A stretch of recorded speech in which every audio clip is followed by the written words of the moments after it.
Welcome.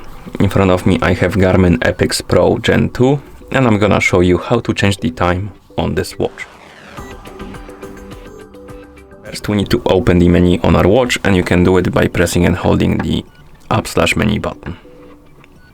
Once the menu opens, scroll through it by swiping on the screen or by using the up and down buttons. Find the option called the system, and once you find it, tap on it or press the start button to enter.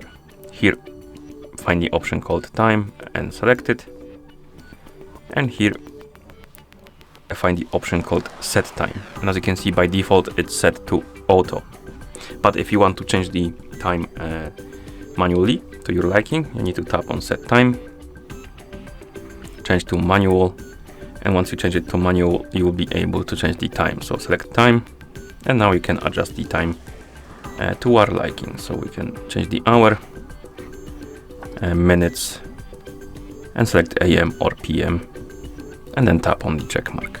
As you can see, the time changed. You can also change the time format and date format if you like to.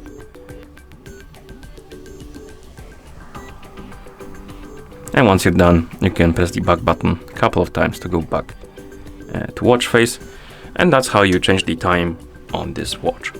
Thank you for watching. If you found this video helpful, please consider subscribing to our channel and leaving a like on the video.